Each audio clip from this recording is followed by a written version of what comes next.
Bago tayo magpatuloy, shoutout muna kay Wilmar Esperanza Quilas, Renz Nathan Garzon, Emma Jongko, at kay Buhay Tanod. Maraming salamat po sa inyo. Kabanata 1476. Sobrang matigas ang ulo mo. Si Carl Quinlan ay labis na nababalisa sa ngayon. Gusto niyang tumayo, ngunit sumulyap muna siya sa kay Harvey York. Nang makita si Harvey ay tumanggo ang kanyang ulo, pagkatapos lamang ay nang ahas siyang bumangon at sinipa muli si Tristan.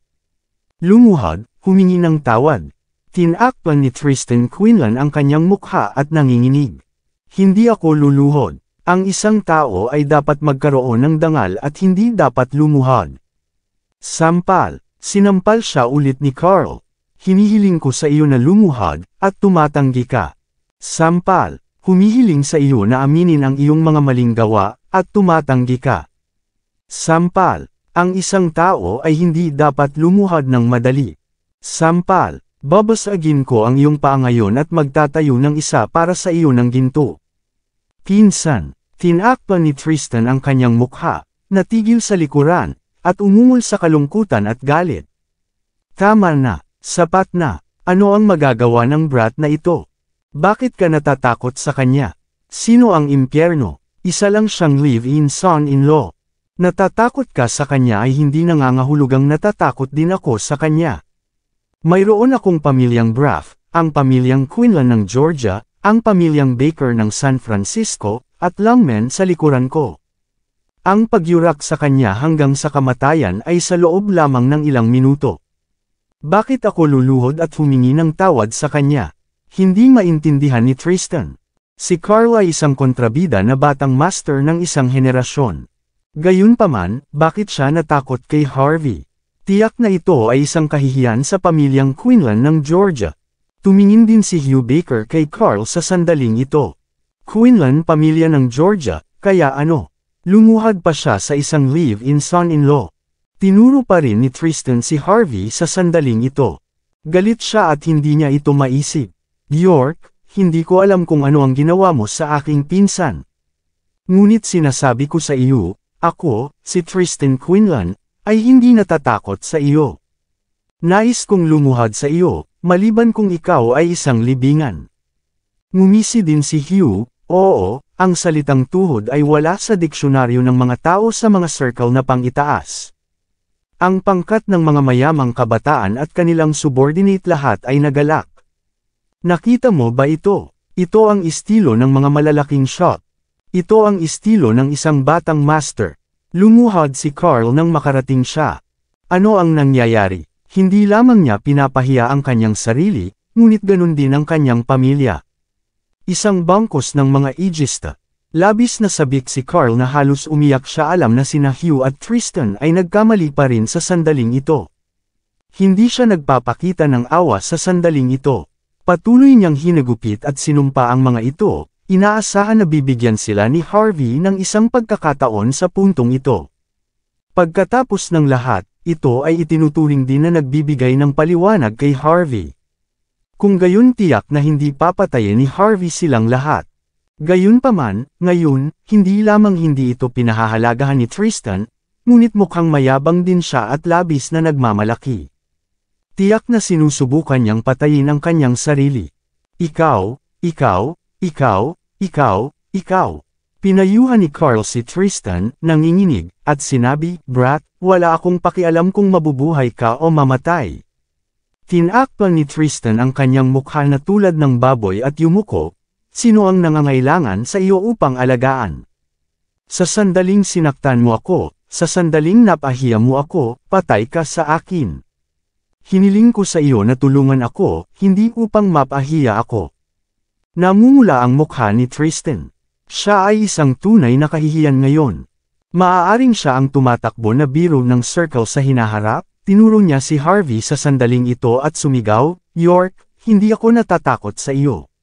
Bukod dito, malapit ka ng mapahamak. Sinasabi ko sa iyo, ang ninong ng young Master Baker ay pinuno ng sangay ng Longman, Mordo. Malapit na siya. Nais kong makita kung gaano ka kamangha-mangha. Kahit gaano ka kagaling, kailangan mong lumuhod sa harap niya. Maghintay ka lang at makita. Luluhod ka. Ang pinuno ng sangay ng Lungmen, Mordo, si Oliver Bauer. Siya ba talaga ang ninong ni Hugh Baker? Hindi. Dapat sabihin na siya ay talagang lumitaw sa Buckwood. Espesyal na dumating dito upang suportahan si Hugh. Sa sandaling ito, nagbago ang ekspresyon ng lahat maliban sa kay Harvey York. Lahat sila ay nakatingin kay Hugh sa kawalan ng paniniwala. Siya ay kahanga-hangang. Si Hugh talaga ang pangalawang young master ng pamilyang Baker mula sa San Francisco. Ang mga koneksyon ng taong ito ay kapansin-pansin. Kung lumitaw ang isang pinuno ng sangay ng Lungmen, kung gayon tiyak na mamamatay si Harvey. Ito ay dahil ang mga tao sa antas na iyon ay kumakatawan sa ganap na kapangyarihan ng pamahalaan sa mga lansangan. Kahit na ang gobyerno, ang mga shopping mall ay kinakailangan upang ipakita ang paggalang sa Lungmen, hayaan ang mga kalye. Medyo sumimangot si Tyson Woods. Bagaman siya ang hari sa mga lansangan ng Southlight, siya pa rin ay naintindihan na ang Lungmen ay hindi nag-set up ng isang sangay dito dahil sa mga salik sa kasaysayan. Kaya, nagawa niyang mangibabaw sa mga lansangan. Kung hindi man, ang pinakamalakas sa mga lansangan ay tiyak na Lungmen. Mula lamang sa puntong ito, sapat na upang ipaliwanag ang kapangyarihan ng isang pinuno ng sangay ng Lungmen. Tila na ang bagay ngayon ay naging isang pangunahing kontrobersya. Sapat na, sa opinyon ni Tyson, ang bagay ay tumaas lamang ng kaunti. Sa sandaling ito, hindi siya interesado sa pagdala ng mga tao. Sa halip, nanunood lang siya para masaya. Si Hugh ay naglalakad na may isang nakangisi na hitsura. Siya ay nasisiyahan sa epekto sa ngayon. Oo, ang aking ninong ay darating dito para sa negosyo. Tumawag lang ako sa kanya. Pupunta siya rito sa lalong madaling panahon. Ang mga tunog ng pagsinghap ay narinig mula sa lahat ng mga direksyon. Nakapagtataka ba ang iyong ninong? Lumapit si Harvey kay Hugh na may walang malasakit na ekspresyon. Maniwala ka man o hindi, kung hinihimok niya ako, kailangan pa niyang lumuhad sa harap ko. Ha, hinayaan ka ng aking ninong na lumuhad sa iyo. Tumawa si Hugh ng walang katotohanan. Pagkatapos ay tiningnan niya si Harvey na may mga mata ng isang baliw. York, sino ka sa palagay mo? Ang hari, humihiling sa aking ninong na lumuhad. Sa palagay ko pagod ka na sa pamumuhay. Ang isang taong katulad mo ay hindi karapat-dapat na yapakan ng kamatayan sa kanya. Madali kang madurog sa kanyang maliit na daliri. Naghihintay sa iyo ang kamatayan. Ayaw ni Hugh na makipag-usap ng walang katuturan kay Harvey. Marami siyang nakitang mga taong mapagmataas ngunit hindi niya nakita ang isa na may sukat na ganito. Ang isang pangkat ng mga mayamang kabataan at mga kasama na babae ay muling nakakuha ng kanilang katinuan. Matapos nilang malaman kung ano ang Lungmen ay sa pamamagitan ng mga tao sa kanilang paligid. Ang lahat ng mga ito ay nagpakita ng mga nakakahumaling at ironic na ekspresyon sa kanilang mga mukha. Maaari bang masaktan ni Harvey ang isang tao sa antas na iyon? CEO York, nais mong tawagan ko si Teniente Colonel Ethan Hunt. Lumapit si Tyson kay Harvey at pinaalalahanan siya. Kahit na si Oliver Bauer lamang ay walang magagawa, ang Lungmen ay malaki pa rin ang pakikitungo pagkatapos ng lahat. Malinaw na sinabi ni Harvey, ang Lungmen ay ang teritoryo ni Elder Bauer. Kaya, karaniwang hindi ko ito hinawakan para sa kanya. Ngunit kung ang mga tao mula sa Lungmen ay nagkamali, kung gayon hindi ko iniisip na pumatay ng ilan sa kanila. Wala nang sinabi si Tyson nang marinig niya iyon. Sinisi lang niya ang kanyang sarili sa sobrang pagsasalita. Mas mababa sa 10 minuto ang lumipas. Maraming mga pinalawig na bersyon ng Mercedes-Benz Maybach ang dumating at huminto sa harap ng karamihan. Binuksan ang mga pintuan ng kotse. 36 na lalaki sa mga damit ang lumakad, ang mga taong iyon ay may solemn na pagpapahayag, mabangis na mata, at kamanghamanghang mga paggalaw.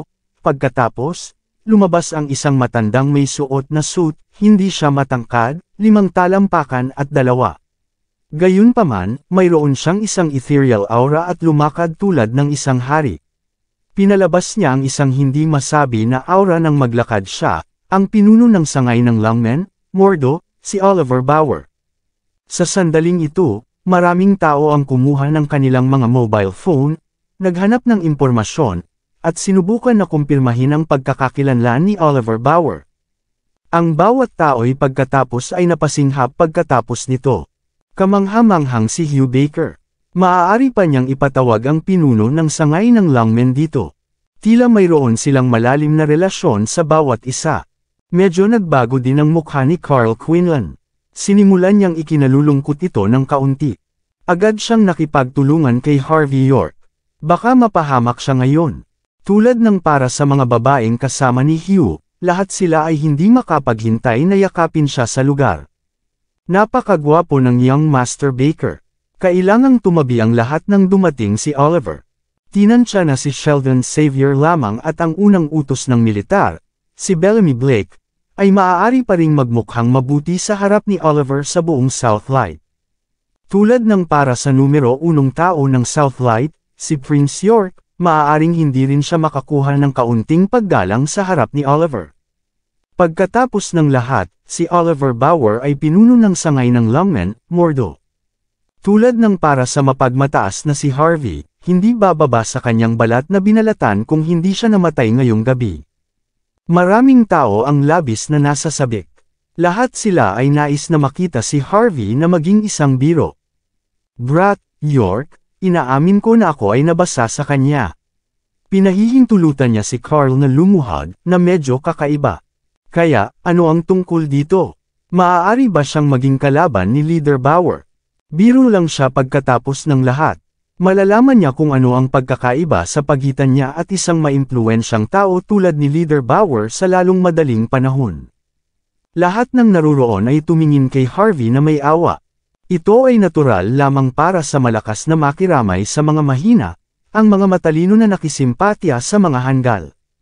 Nais ba ng tulad ng isang natalo na matikman ang isang baligtad ng kapalaran? Ano ang iniisip niya? Ito ay wala sa harap ng totoong kapangyarihan. Ninong, Ginoong Bauer, Pinunong Bauer, sa sandaling ito, binati siya ni Hugh ng isang malungkot na ekspresyon, at isang pangkat ng mga tao ang nagsimulang tumango at yumuko. Mabuting bata, anong nangyari? Nais kong pumunta rito. Naglakad si Oliver gamit ang kanyang mga kamay sa kanyang likuran. Dumating siya sa Mordo para sa ilang malubhang negosyo. Gayunpaman, nakuha niya ang tawag ni Hugh sa sandaling bumaba siya sa eroplano. Ito ang kanyang godson. Malaki ang relasyon nila, hindi natalo si Hugh sa paligid ng apoy. Pagkatapos ay itinuro niya si Harvey at sinabi, Godfather, ang brat na ito ang nagpakawala sa akin. Binastos niya ako dahil lang sa isang mahusay na koneksyon sa lokal na boss. Tingnan mo, binugbog niya ako sa kondisyong ito. Malinaw na nakikita ni Oliver ang mga sugat sa mukha ni Hugh. Bigla siyang nagalit, si Hugh ay palaging ang isang nambo-bully na tao. Kailan talaga siya nakakuha ng bulid na ganito? Bang! Humakbang si Oliver at sinipa si Carl Quinlan, na nakaluhod sa lupa, sa gilid. Maraming mga thugs sa paligid niya ang sumugod at nagsimulang maghagupit kay Carl bago pa magsalita si Oliver. Agad na narinig ang mga hiyawan. Gayunpaman, hindi naglakas loob si Carl na lumaban sa sandaling ito, at hindi rin siya naglakas loob na hayaan ang kanyang mga tao na iligtas siya. Pagkatapos ng lahat, madaling madurog siya ni Oliver sa kanyang pagkakakilanlan. Di nagtagal, nasira ang natitirang kamay at paa niya. Ang ilan sa kanyang mga buto-buto ay nasira din. Patuloy siyang kumikibot habang nakahiga sa lupa, at lumabas ang dugo sa sulok ng kanyang bibig. Wala ka sa isip. Si Oliver ay malinaw na hindi nasisiyahan sa taksil na si Carl. Sa makatuwid, agad niyang hinayaan ang kanyang mga tauhan na masira ang kanyang nalalabing kamay at paa sa sandaling ito. Si Tristan at iba pa ay nanunood ng eksenang ito na may napakatalino na mga mata. Tama, iyon. Ito ang pakiramdam na nais namin. Umikot ang mga mata ni Tyson habang pinapanood ang eksena sa sandaling ito. Si Carl ay isang miyembro ng pamilyang Quinlan mula sa Georgia. Gayunpaman, hindi nagpakita si Oliver ng anumang paggalang sa kanya. Ang mga lungmen ay talagang kamanghamanghang, hindi siya pinigilan ni Harvey. Sa halip, pinanood lang niya ang eksenang ito ng may pagkamausisa. Pagkatapos ng lahat, ang nakikita ang mga kaaway na nakikipaglaban sa bawat isa, kung gaano ito kagiliw-giliw. Maraming salamat sa lahat ng sumusubaybay. Please subscribe and follow my YouTube and Facebook channel, Pilipino Novel. Maraming salamat po. Makalipas ang 1 minuto, hinimas ni Oliver Bauer ang kanyang kamay, sininyasan ang kanyang mga subordinate upang tumigil. Pagkatapos ay nakatitig siya ng malamig sa kay Harvey York, ikaw ba ang nakakasakit sa aking anak na si Hugh Baker? Oo, walang pakialam si Harvey, wala siyang pakialam dito. Malaki, napakagaling mo, kamanghamanghang. Sinisi ni Oliver matapos makita ang pagmamataas ni Harvey sa ngayon. Alam mo ba kung ano ang mga kahihinatnan ng pagsakit sa aking anak? Mahinahong sinabi ni Harvey, ayaw mong tanungin kung bakit ko siya nasaktan. Maraming tao ang nanloko nang marinig nila ito. Sa sandaling ito, nais pa rin ni Harvey na mga tuwiran sa kanya at pag-usapan ang batas. Dapat ay wala siya sa kanyang isipan. Hindi ko na kailangang tanungin. Hindi na kailangang magtanong. Inilagay ni Oliver ang kanyang mga kamay sa kanyang likuran at tinitigan ng malamig si Harvey. Kailangan ko lang malaman na ikaw ang nanakit sa aking anak. Ako ito. Si Hugh ay patuloy na nanghimok ng mga bagay sa gilid, at sinabi, Godfather, buong pagmamalaki niyang sinabi ngayon na kahit ikaw ito, kailangan mong lumuhod kapag nakita mo siya. Nag-echo si Tristan Quinlan at ang iba pa. Oo, sinabi niya iyon. Hinayaan akong lumuhod. Alam mo ba ang sinasabi mo? Galit na galit si Oliver kaya sumabog siya ng tawa. Brat, alam mo ba ang bigat ng salitang longman? Alam mo ba ang ginagawa ng longman? Kung hindi ako kumilos laban sa iyo ngayon, hindi mo alam kung saan ka nakatayo. Pagkatapos ay tinanong ni Harvey, kaya, nangangahulugan ba na imposible ang pangangatuwiran sa iyo, kay Leader Bauer? Pangangatuwiran. Sinisi ni Oliver ulit sa oras, para sa akin, ang mga malalaking kamao ay ang ganap na prinsipyo. Ang mga malalakas ay ang mahirap na katotohanan. Ang salitang longman ay ang ganap na katotohanan. Dalhin mo siya halimbawa, nasira ko ang kamay at paa niya. Maaari mong tanungin ang pamilyang Quinlan mula sa Georgia upang makita kung manggahas silang mga tuwiran sa akin. Itinuro ni Oliver si Carl, na nakahiga sa lupa, habang nagsasalita ng buong pagmamalaki, na may isang nakakatakot na aura. Nanghina si Harvey sa mga sinabi niya. Tila hindi ka makatuwiran, at talagang gagawa ka ng aksyon laban sa akin. Kung nais mo akong maging makatuwiran, kaya ko lumuhod, at aminin na mali ka. Pagkatapos ay sirain mo ang iyong mga paa sa iyong sarili. Hayaan kang parusahan ka ni Hugh. Dapat mong gawin ang anumang nais niyang gawin. Kung tatanungin ka niya na maging isang kulang, kailangan mong maging isang kulang. Sa kasong ito, maaari kong isaalang-alang ang pagpapanatiling buhay ka. Kung hindi, hahawak din ako sa iyong pamilya, asawa, at mga anak. Sa sandaling ito, labis na labis sa pananabik si Oliver. Ang bawat pangungusap na kanyang sinasalita ay nagdala ng hindi masabi na nagpapataw ng aura.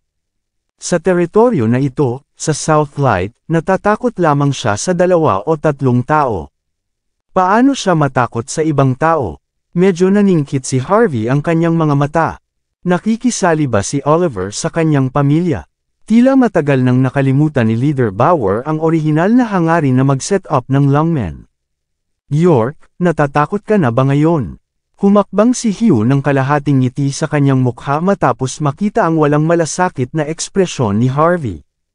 Hindi ka ba masyadong mapagmataas ngayon? Hindi ka ba kamanghamanghang? Bakit hindi ka kumilos ngayon? Kung natatakot ka, pagkatapos ay lumuhod muna sa akin. Iniisip ko ito, kung nais kong patawarin ka. Tumawa din ang iba, iniisip na natakot si Harvey. Gayunpaman, mayroon ding katotohanan dito. Hindi mahalaga kung gaano kalakas si Harvey, paano siya manggahas na hamunin si Oliver. Iyon ay tiyak na naghahanap ng kamatayan. Gayunpaman, nagkaroon ng biglaang pagbabago sa susunod na sandali. Sinampal ni Harvey si Hugh sa wala.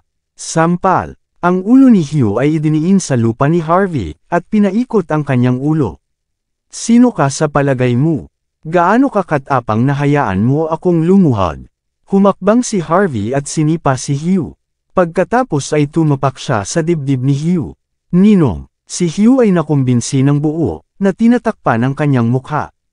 Hindi niya inisip na magiging ligaw si Harvey sa ganoong sukat. Kabanata 1500. Nabigla ang karamihan. Lahat ay napasinghap habang tinitingnan ang eksenang ito, naramdaman ang kanilang anit na nangangilabot. Hindi nila ito matatanggap, narito si Oliver Bauer, at napakaraming mga subordinate dito. Gaano katindi ang pagkilos ni Harvey York sa kay Hugh Baker? Natatakot ba siya na hindi siya mamamatay ng sapat? Mas natigilan pa si Oliver. Ito ay dahil, sa kanyang opinyon, ang sinumang medyo matalino ay sumuko sa sandaling ito. Ito ay dahil siya ang pinuno ng sangay ng Lungmen, Mordo. Siya ay may mataas na posisyon at may malakas na lakas. Ang pagyurak kay Harvey hanggang sa kamatayan ay kasing simple ng pagtapak sa isang langgam. Gayunpaman, walang nag-iisip na talagang hindi papansinin ni Harvey ang kanyang pag-iral at sinampal si Hugh sa publiko. Humakbang pa siya sa dibdib ni Hugh sa ilalim ng kanyang mga paa. Ito ay hindi lamang tungkol sa pagsampal kay Oliver sa mukha ngunit pati na din sa paghagupit sa Lungmen ng sabay. Patayin siya. Kung siya ay namatay, nasa akin ito. Galit na galit si Oliver kaya tumalon siya sa pwesto. Maraming tao ang huminga habang nasasaksihan ang eksenang ito.